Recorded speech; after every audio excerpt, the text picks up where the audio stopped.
오늘 설교의 목표는 이 마음을 품으십시오. 주님께 간구하면서 제가 바라는 것은 저를 비롯하여 우리 모두가 주님의 마음, 예수님의 마음을 알고 품는 것입니다. 여러분은 교회를 어떻게 생각하십니까? 교회 하면 어떤 생각이 떠오르시나요? 혹은 교회를 어떻게 생각하십니까? 교회를 따뜻한 곳, 사랑 많은 곳, 우리 주제로 하자면 섬김이 많은 곳이라 생각할 수도 있고, 교회 하면 부정적인 생각을 할 수도 있겠는데요. 필립 얀시라는 분의 책, 유명한 책이죠. 교회, 나의 고민, 나의 사랑이라는 책에 이런 글이 있습니다.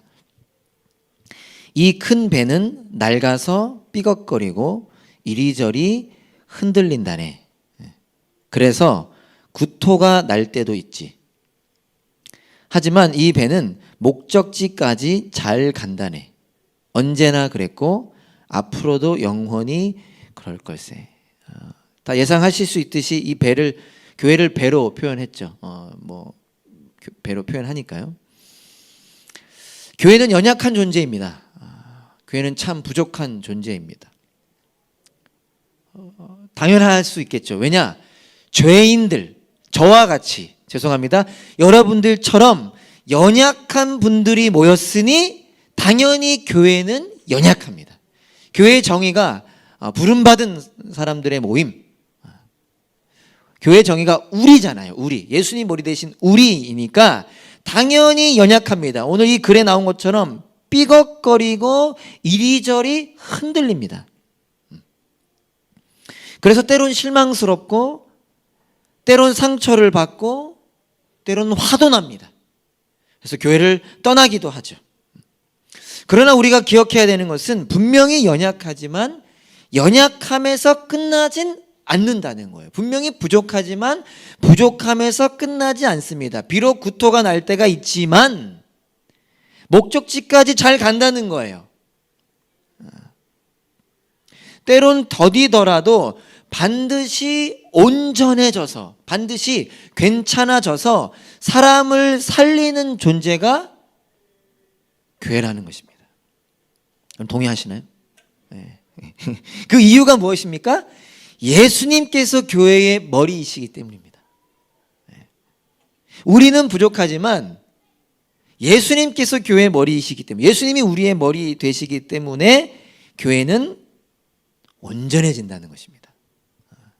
그래서 중요한 것은 무엇입니까? 예수님께서 교회의 머리가 되시고 있는가? 우리에게 너무 익숙한 질문이지만, 저에게도 너무 익숙한 것이지만 한번 질문해 보기 원하는 것이죠. 우리 교회, 나의 담없는 교회의 머리가 되시고 있는가? 그리고 교회의 머리 되시는 예수님을 바라보고 있는가? 제가 허락을 맡았는데요. 우리 주일학교 어린이 중에 한 명이 저희 주일학교 어린이인데 참 기특해요. 자기 전에 엄마에게 이런 말을 했다고 합니다. 하나님, 나 이제 용기도 있고 적응해서 내 마음에 안 있어도 돼요. 이런 얘기를 했대요.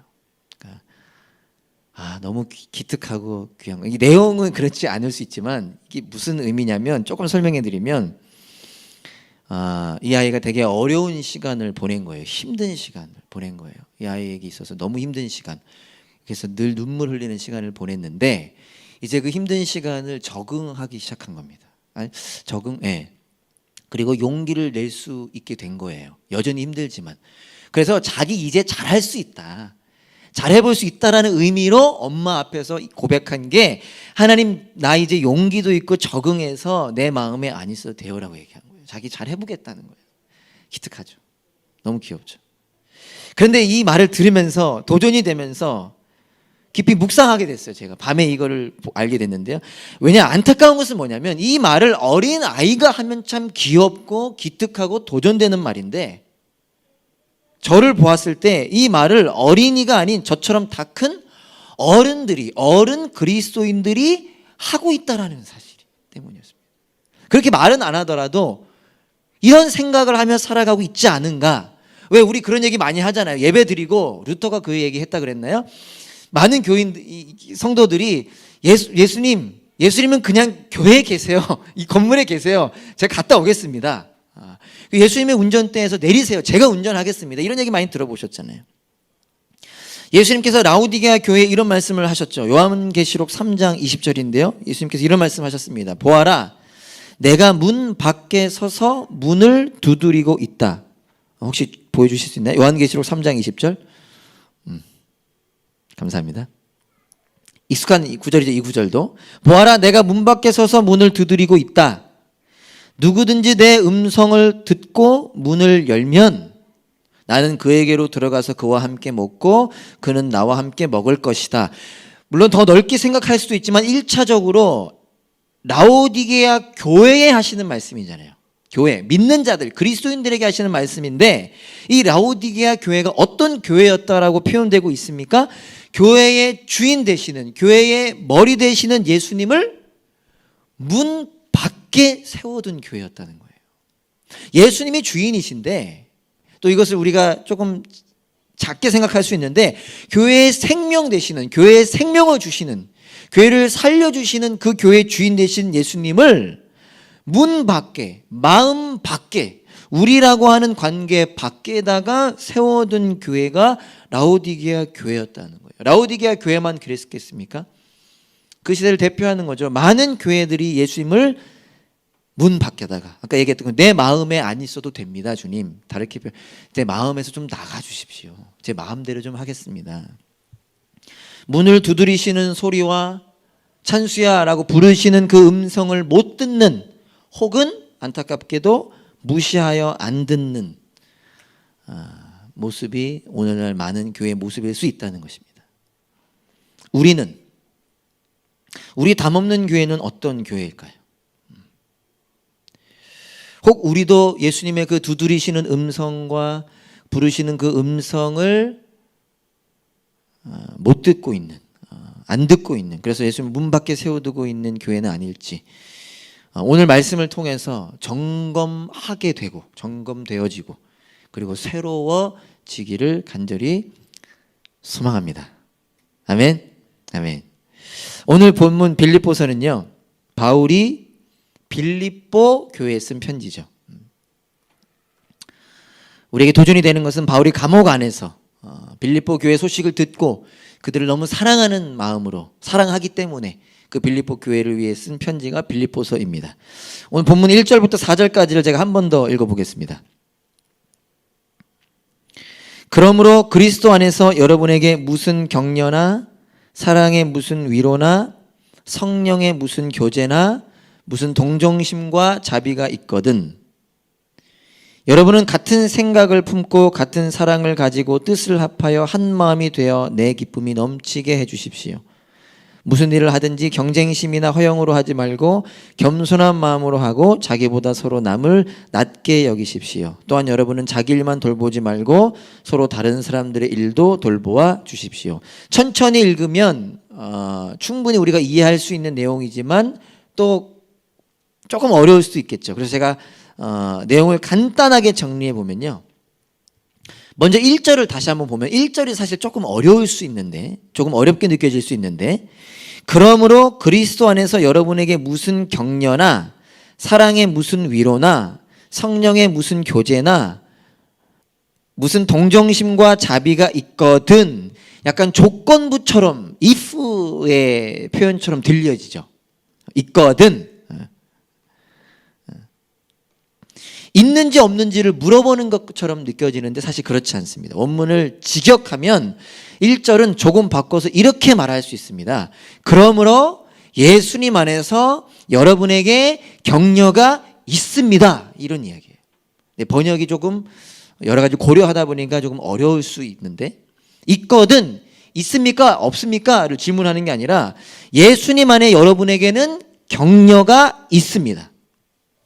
사랑의 위로가 있습니다. 성령의 교제가 있습니다. 동정심과 자비가 있습니다라고 말하고 있는 거예요. 즉, 다시 우리가 요약하면 지금 바울이 무엇을 빌립보서를 통해서 빌립보 교회 성도들에게 무엇을 말하고 있느냐? 교회란 어떤 곳인지를 말하고 있는데, 교회는 예수님이 주시는, 오늘 외웠으면 좋겠어요, 4가지.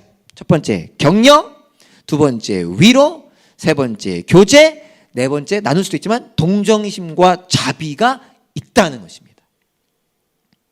교회는 예수님이 주시는 격려, 위로, 교제, 동정심과 자비를 누리는 곳이다. 누리는 존재다. 그래서 또 다른 의미가 무엇이 있느냐? 그래서 어떤 일이 일어나느냐? 교회 안에는 서로를 향한 격려, 위로, 교제, 동정심과 자비가 있다라는 것입니다. 이게 1절의 내용인 겁니다. 그러니까 우리 담없는 교회 안에는 무엇이 있다라는 거예요? 다시 얘기하면 하나님이 예수님을 통해 주시는 격려와, 우리 얼마나 지금 힘든 시기를 살아가고 있나요? 예수님이 주시는 격려, 위로, 그분과의 교제, 그분이 주시는 동정심과 자비를 누리는 곳이라는 거고, 누리는 존재라는 거고요. 그래서 서로 간에 그 격려와 위로와 교제와 동정심과 자비가 있다라는 것입니다. 할렐루야죠. 사랑하는 여러분, 우리 담없는 교회가 이 은혜가 가득한 교회 되길 소망합니다. 한 번 더 얘기하면 너무 반복하는데, 격려, 위로, 교제, 동정심과 자비. 어려운 단어 아니잖아요. 여러분, 격려가 뭔지 아시죠? 격려. 격려. 그리고 위로. 그냥 위로도 아닌 사랑의 위로. 우리 전사님들이 계속 그 말씀 전해주셨는데, 나의 방법이 아닌 주님이 원하시는 방법, 그분이 원하는, 그 친구가 원하는 방법의 위로. 교제는 뭐냐면 여러분 아시는 교제인데 그냥 교제는 아니죠. 뭐라고 표현되어 있습니까? 성령의 교제라고 표현하고 있죠. 성령님 안에서의 교제. 좀 더 풀어서 말씀드리면 믿음에 기초한 교제, 말씀에 기초한 교제를 말합니다. 그러니까 좀 조심스러운데 그냥 만나서 교제하는 걸 말하지 않아요. 물론 그 중심에 주님이 계시고 소망이 있고 갈망이 있으면 뭐 괜찮다고 할 수 있지만, 그냥 만나서 밥 먹고 그냥 어디 놀러 가는 그런 교제가 아니라 믿음과 말씀에 기초한 교제를 말하는 거예요. 동정심과 자비 비슷한 단어인데 이렇게 이해하시면 좋죠. 동정심과 자비, 예수님께서 사람들을 향해 가지고 계셨던 마음, 성경에 마가복음, 마태복음에 복음서에 뭐라고 표현되어 있죠? 불쌍히 여기사. 불쌍히 여기사. 그게 동정심과 자비입니다. 근데 이 불쌍히 여기신다라는 이 단어의 원어의 뜻 중에 어떤 의미가 있다 그래요? 창자가 끊어지는 고통. 그러니까 예수님께서 그 목자 없이 배회하는 그 이스라엘 사람들을 보면서 창자가 끊어지는 고통으로 슬퍼하셨다는 거예요. 그리고 거기서 무엇으로 이어지냐? 행동으로 이어지죠. 굶주린 그들에게 오병이의 기적을 행하시고 그 기적을 통해 예수님께로 오게 하신 행동으로 이어졌듯이, 이 동정심과 자비는 첫 번째로 불쌍히 여기는 마음. 그런데 불쌍히 여기는 데서 끝난 것이 아니라 그래서 나의 행동으로 옮겨지는 마음을 의미합니다. 우리 여기 있는 우리 모두가 먼저 이 은혜를 누리기를 소망하고요. 그래서 그렇게 살아가기를 소망합니다. 누군가에게를 격려하고 위로하는. 오늘 마치고서도 격려해 주세요. 물론 하나의 형식이 될 수 있지만 격려해 주세요. 근석 형제님 감사합니다. 이렇게 격려해 주세요. 사모님 감사합니다. 이렇게 격려해 주세요. 자, 다시 본문으로 돌아가면요. 오늘 1절을 먼저 설명해. 본문으로 돌아가면 1절부터 4절까지를 요약해보면 바울이 이렇게 선포하는 것입니다. 교회는, 여러분 잘 들어주세요, 격려, 위로, 교제, 동정심과 자비가 있는 곳입니다. 그래서 어떤 일이 일어날 수 있느냐, 일어나야 하느냐, 2절이죠. 한 마음이 될 수 있다는 거예요. 같은 생각 품고 같은 사랑 가지고 뜻을 합하여, 다 비슷한 말인데 한마디로 한 마음을 가질 수 있다는 거예요. 세상에서는 한 마음 될 수 없죠. 근데 한 마음이 될 수 있다는 거예요. 그래서 3절에 경쟁심과 허영이 아닌, 세상 사람들 얼마나 아닌 것처럼 해도 경쟁합니까? 저희도 얼마나 경쟁하고자 했습니까? 그러나 그 경쟁심과 허영이 아닌 겸손한 마음으로, 겸손한 마음 무슨 마음이라고 표현하고 있죠? 자기보다 남을 낮게가 아니라, 발음은 똑같아서 낮게 여길 수 있다는 거예요. 낮게가 아니라 낮게. 그리고 마지막으로 4절, 다른 사람의 일도 돌볼 수 있다는 거예요. 은혜가 있어서 한 마음이 될 수 있고 남을 낮게 여길 수 있고 그래서 돌볼 수 있다는 거예요. 이것을 2022년 우리 교회 표에 맞춰서 표현해 본다면 똑같이 쓸 수 있지만 표현해 보고 싶은데 교회는 어떤 곳이냐? 한 마음이 될 수 있고 자기보다 남을 낮게 여길 수 있어서 다른 사람을 섬길 수 있는 존재다. 섬길 수 있는 곳이다. 그것이 교회라는 거예요. 지난주에 하나님의 형상을 기억할 때 우리가 섬길 수 있다 그랬잖아요. 그 은혜를 기억하며 우리가 남을 낮게 여기면서 다른 사람을 섬길 수 있다는 것입니다. 그런데 안타깝게도 오늘 이 편지의 첫 대상이었던 빌립보 교회는 그러지 못했습니다. 편지의 내용 자체가 무엇을 반증하는 거예요? 그렇게 살지 못했던 거죠. 뒤에 보면 실명을 거론하면서 다투었던 두 자매님을 언급까지 합니다. 자매님들이 영향력 있는 자매님들이 다투었던 것 같아요. 한 마음이 되어서 남을 자기보다 낮게 여기며 다른 사람을 섬기기보다 서로 다투는 분열의 위기를 빌립보 교회는 만나 있었습니다. 왜 분열하고 있었는가? 여러 가지 이유들이 있었어요. 제가 예전에 함께 전사님과 함께 나눴었는데 여러 이유들이 있는데 간단하게 언급하면 첫 번째, 성도 간에 서로가 너무 달랐어요. 우리는 그 정도는 아닌 것 같은데 너무 달랐어요. 원수지간들이었어요. 유대인과 이방인 얼마나 원수지간인지 제가 여러 번 설명했잖아요. 에베소서 하면서 너무 달랐고요. 그러니까 남을 낮게 여기는 게 어려웠던 거죠.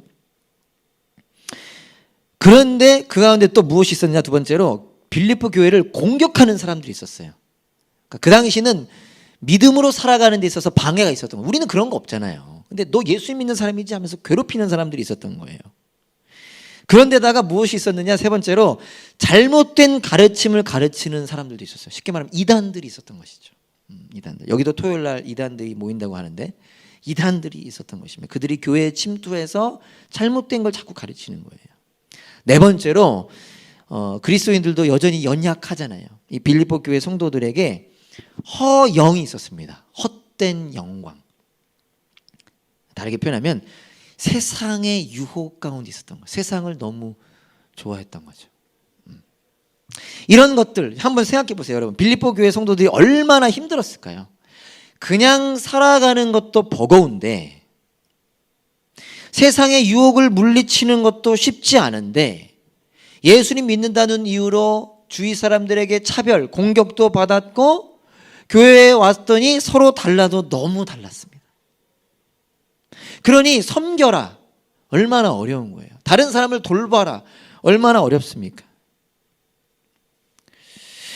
우리의 삶도 하루하루가 얼마나 버겁습니까? 저도 요즘 조금 더 버거움을 느끼고 있습니다.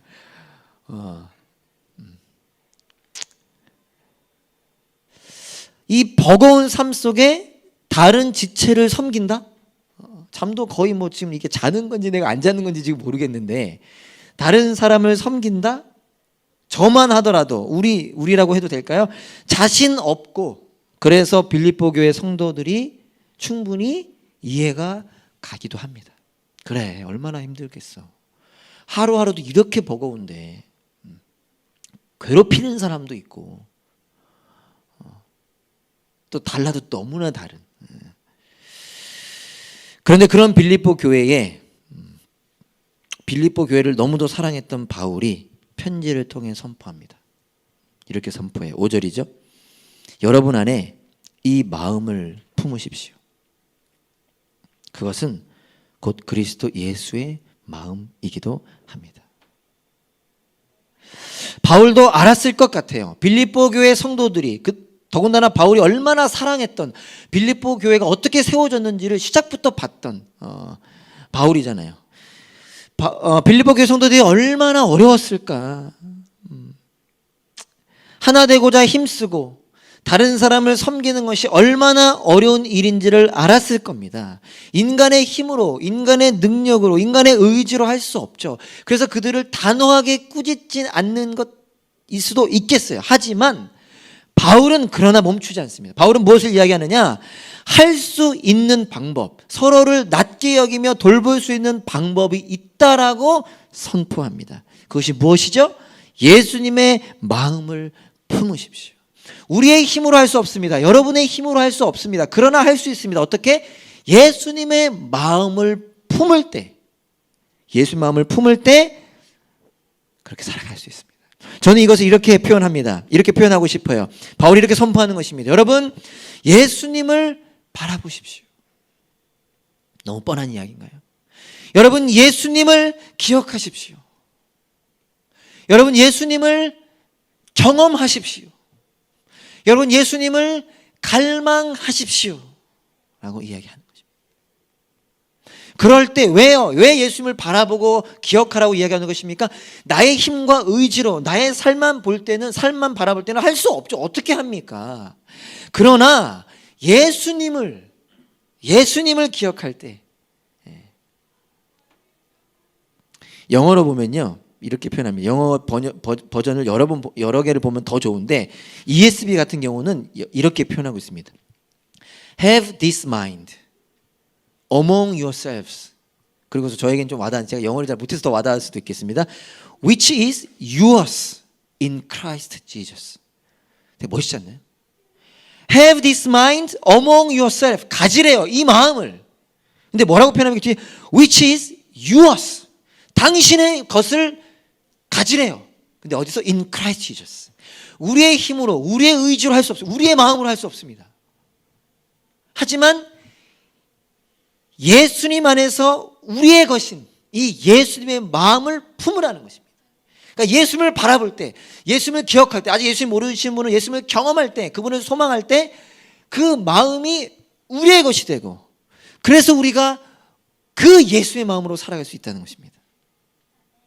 아멘. 아멘. 여기서 have this mind, 성경 보시면 이 마음이라고 표현하잖아요. 이 마음은 그 앞에 나와 있는 3절에 나오는 겸손한 마음이라고 할 수 있습니다. 이 마음을 품으십시오. 앞에서 얘기했던 그 겸손한 마음을 품으십시오. 그럼 어떻게 해석되는 거예요? 예수님을 바라보며, 사실 첫 대상은 예수 믿는 빌립보 교회잖아요. 이미 우리 안에 오신 그 예수님을 바라볼 때, 나에게 허락된 그 예수님의 십자가의 은혜를 기억할 때 그 마음이 우리의 마음이, 그래서 우리가 가질 수 없는 겸손한 마음을 갖게 되고, 겸손한 마음은 어떤 마음이랬죠? 남을 낮게 여기게 되면 그제서야 원래 낮게 여기다가 그래서 돌볼 수 있게 된다는 뜻이죠. 저 혼자 흥분하고 있습니다. 사랑하는 여러분, 우리 담없는 교회가 오랜만에 왔더니 흥분하게 되네요. 섬김으로 교회를 세우는 교회 되길 소망합니다. 말이 자꾸 반복되죠. 섬기는 것 어렵습니다. 어려워요. 특히나 제가 요즘 몇몇 지체들과 대화하면서 듣게 된 공통된 얘기가 약간 이런 이야기였어요. 제가 이제 좀 이렇게 우리 파이팅 해보자라고 할 때, 목사님 코로나 시대잖아요, 이런 얘기를 해줘요. 그러니까 그 내용에 괄호 열고 괄호 닫고 어떤 내용이 있는 거냐면, 목사님 지금 이만큼 하기도 사실 버겁습니다. 목사님 저희 지금 최선 다하고 있습니다. 목사님 말씀하시는 만큼 가는 것이 저희가 지금 무뎌져 있습니다 라는 말이었습니다. 더군다나 지난주도 언급됐었나요? 섬긴다라고 하는 개념에 원래 뭐가 포함되어 있어요? 아랫사람이 윗사람에게 한다는 의미인데, 죄인인 우리가 다 윗사람 되려고 하잖아요. 윗사람이라고 생각하잖아요. 그러니까 어렵죠. 남을 나보다 낮게 여긴다는 것 어렵습니다. 그래서 섬기는 건 어려워요. 더군다나 여러분 얼마나 바쁘십니까? 하루하루.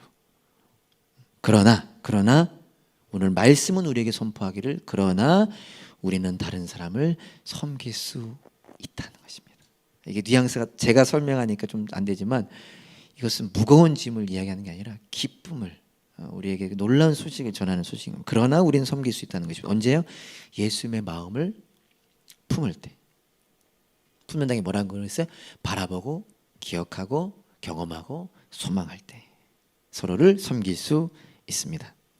그렇다면 이 예수님의 마음, 우리가 품기 원하는 예수님 안에서 우리의 것이 될 예수님의 마음은 어떤 마음이었는가?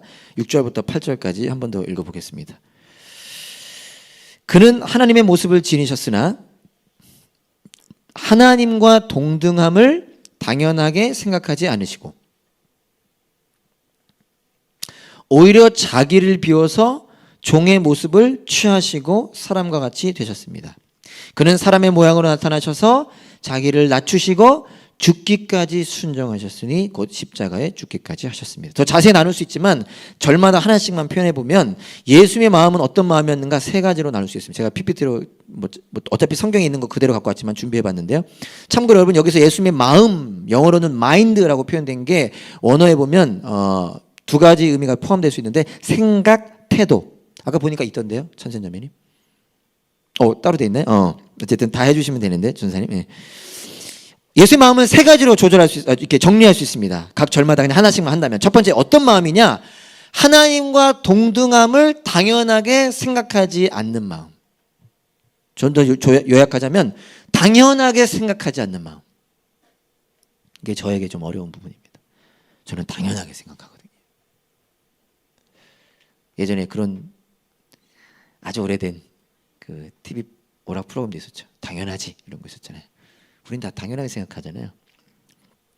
두 번째, 자기를 비우시고 종의 모습을 취하신 마음. 세 번째, 십자가에서 죽기까지 순종하신 마음. 이게 예수님의 마음입니다. 오늘 바울이 말하는 이 마음은 바로 이 마음입니다. 우리가 이것을 어려울 거예요. 하지만 한번 도전하고 싶습니다. 이번 한 주 치열하게 한번 적용해 봤으면 좋겠어요. 적으셔서 아니면 성경 외우시는 분 외우셔서 그냥 보여주시고 이렇게 화면 띄워주시고요. 예수님은 두 번째 보면 자기를 비우시고 종의 모습을 취하셨습니다. 여러분 종의 모습을 취한다라는 건 예수님, 신이신 예수님이 종의 특징, 종의 속성을 가지고 가셨다는 뜻입니다. 받아들이셨다는 뜻이에요. 근데 그 당시 우리는 종에 대해서 잘 모르잖아요. 당시 종의 특징이 뭐라 그랬습니까? 종의 특징이 뭐냐? 자기 생각과 자기 선택이 없어요. 종은 자기 생각, 자기 선택이 없어요. 온전히 주인의 생각과 주인의 선택대로 살아가는 게 종입니다. 그러니까 우리의 힘과 의지는 할 수 없죠. 내가 주인이 아니라 주인이 주인인 거예요. 그게 종의 모습이 됐다는 뜻입니다. 주인의 명령에 완전히 순종하는 존재. 예수님께서 그런 종의 모습을 취하셨다는 거예요. 자기의 생각, 자기의 의지를 버리셨다는 거예요. 그런데 이렇게 종의 모습을 취하시기 위해서 무엇을 하셨느냐? 첫 번째 보면 하나님과 동등된 자신의 자리를 당연하게 생각하지 않았기 때문에 가능했던 겁니다. 이 자리를 당연하게 생각하면 종이 될 수 없죠. 왜? 이 자리가 당연하니까. 근데 이 자리를 당연하게 하나님 보좌 우편의 그 자리를 당연하게 생각하지 않았어요. 그렇기 때문에 종의 모습이 될 수 있었습니다. 예수님 당신의 자리, 당신의 권리, 당신의 능력을 비우셨어요. 버리셨어요. 그리고 종의 모습을 취하셨습니다. 왜 그렇게 하셨는가가 중요하죠. 세 번째, 십자가에서 죽기까지 순종하셨다. 순종하기 위해서. 자기의 의지, 자기의 생각이 있으면 못하죠. 기도에도 잠깐 언급되잖아요. 만일 원하시거든 이 자리를 비키게 해달라. 그러니까 우리 같았다면 비켜요. 이미 비켰어요. 그 자리에 안 갑니다. 하지만 종의 모습을 취하셨기 때문에 주인께 여쭤보는 거죠. 하나님께 여쭤보는 거죠. 주님 뜻이 아니거든. 근데 주님 뜻이었으니까 그 자리에 가는 거죠. 하나님께 순종하시기 위해서 그렇게 하셨습니다. 그것도 십자가에서 죽기 위해서 그렇게 하셨습니다. 중요한 것은 우리 다 알고 있지만 누구를 위해서 그렇게 하셨다라는 겁니까? 의인이 아닌 죄인을 위해서. 자격 없는 우리를 위해서. 정말 너무 끔찍한 죄인인 나를 위해서. 나를 위해서. 예수님은 문 밖에 세워두고 그 음성을 듣지 않고 무시하는 나를 위해서 십자가에 죽기까지 순종하셨다는 것입니다. 이것이 바울이 품으라고 애타게 말하는 예수님의 마음입니다. 우리는 이 은혜를 이미 경험했습니다. 그리고 경험하기 원합니다. 우리의 힘과 의지를 할 수 없지만 우리에게 예수님께서 어떤 일을 행하셨는지 그 예수님 바라보기 원합니다. 억울한 상황 속에서, 너무 피곤한 상황 속에서, 너무나 바쁜 상황 속에서 잠시 멈추어 예수님을 바라보고 예수님을 기억하는 거죠. 그분이 나에게 어떤 일을 행하셨는가. 당연하게 생각하지 않으셨지. 종의 모습을 취하셨지. 죽기까지 순종하셨지를 붙잡고 어렵겠지만 성령님 의지하여 이번 한 주 하루 삶에 적용해 보기 원합니다. 부부관계 속에서 멈추세요. 기분이 나쁘십니까? 섭섭한 일이 생기십니까? 멈추고 당연한 게 아니지. 우리 당연하게 생각하니까 한마디 하는 거 아닙니까? 근데 당연한 게 아니지. 내가 사랑하는 아내를 위하여 종의 모습이 될 수 있는 거지. 내가 그 아내를 위하여 죽기까지 순종할 수 있는 거지. 우리 그렇게 한번 실천해 보면 좋겠습니다. 저부터 실천해 보겠습니다. 말씀을 마치겠습니다. 여러분 잘 아시는 내용이죠. 예수님께서 십자가에서 죽으시고 부활하신 이 놀라운 사건, 제가 지난주였나요?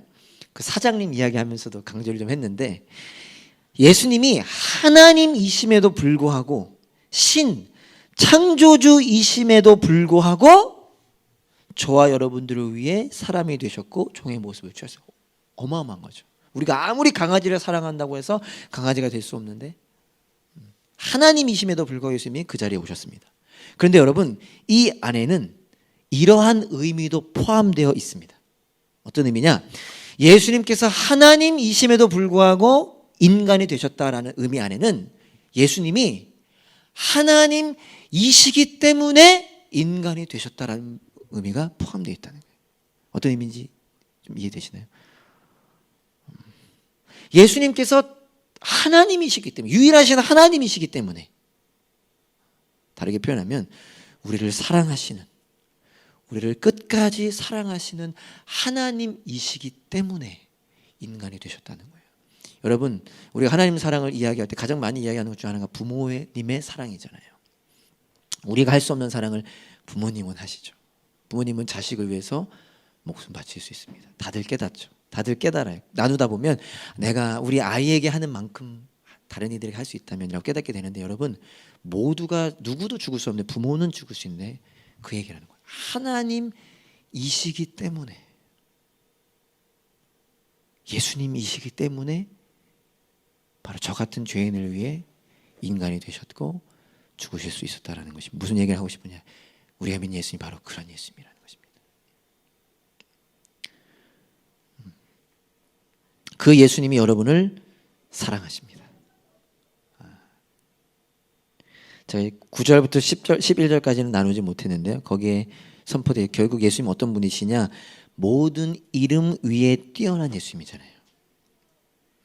그 예수님의 사랑이 우리를 변화시키고 우리를 성장시키실 것입니다. 반드시. 그리고 그 은혜로 인하여, 그 변화로 인하여 우리는 섬기는 삶을 기쁨과 감사로 감당할 수 있게 될 것입니다. 반드시. 더디더라도 그 목적지를 누리게 될 것입니다. 여러분 축복합니다. 가만히 있지 않고, 빌립보 교회와 바울의 차이는 이거 하나였던 것 같아요. 하지만 그 안에 주님을 바라보았던 것. 가만히 있지 않고 이 사랑을 품고자 몸부림치는 우리 모두가 될 수 있기를 간절히 소망합니다. 우리 옆 사람이 한번 선포할까요? 예수님을 바라봅시다. 바라보는 게 좀 추상적일 수 있는 분들을 위해서 한 번 더 예수님을 생각합시다. 아멘, 할렐루야. 우리 함께 찬양합시다.